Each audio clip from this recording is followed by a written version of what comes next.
Breaking news today. Please subscribe and then check notification box to get all breaking news alerts.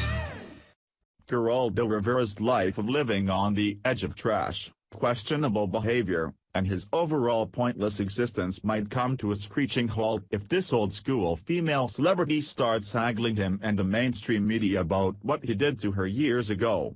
Bette Midler, another celebrity I could care less about, has some dirty nasty information about Rivera, and if she starts running her yap like a high school drama queen, then Rivera's stank career might be over. Call Rivera whatever you want, he's been in business for ages and he won't hesitate to sink to the bottom of a dumpster if it keeps him on television. It's not shocking that Midler, someone I always found unattractive and only borderline talented, has revived the story about herself getting groped by Rivera and possibly his crew back in the day. This was so long ago that poppers were involved, which are a drug that people sniff to get high for a few minutes, and it made your libido skyrocket. Sure, he's on Fox, but he's a bit of a dope and most people know that. But what most people may not know is the exact details from boring Bette's story that involved the groping and poppers. Meddling Midler told this story to Barbara Walters in 1991, but the incident allegedly took place in the 1970s. Conservative Tribune reports.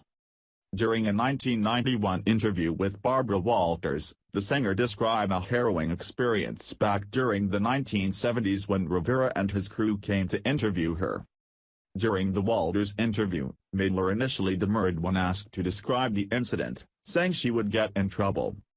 Get in a little trouble, Walters insisted. And thus, Midler went on to describe her experience of being drugged and forcibly abused by Rivera and his crew. Geraldo and his producer came to do an interview with me in the 70s, the early 70s. And this was back when he was very sort of hot, Midler said, referring, for the gutter-minded, to Rivera's career arc and not his physical attributes. And he and his producer left the crew in the other room. They pushed me into my bathroom, they broke 2 poppers and pushed them under my nose, and proceeded to grope me, Midler said. Oh Barbara. Get in a little bit of trouble, you don't say. If Bette's story checks out and comes back into the limelight, then it's only a matter of time before Geraldo Rivera has to face the music and sing us a tale of his apologies. Many people think this could crush him and cut the cord on his career, but don't forget who Rivera is. This guy will stand in the bottom of a dumpster, drink the juice, and report on how many fleas trafficked the air that day. He doesn't care. He's a grimy fellow who will do anything for a paycheck. I could have sworn I saw him standing next to the bathroom at Taco Bell reporting on whose stomach crumbled the loudest before exploding all the hot sauce someone dumped on a serving of Nachos Supreme. But the story gets better. Rivera is a bigger creep than you might think, and Midler is likely lying as well. Here's where it gets funnier than the old days of the Three Stooges on Sunday mornings. I didn't offer myself up on the altar of Geraldo Rivera, Midler said sarcastically. He was unseemly. His behavior was unseemly. Midler then joked, and my friend said, oh, what a charmer. Of course you slept with him after that. I'll tell you the truth, Midler added in seriousness.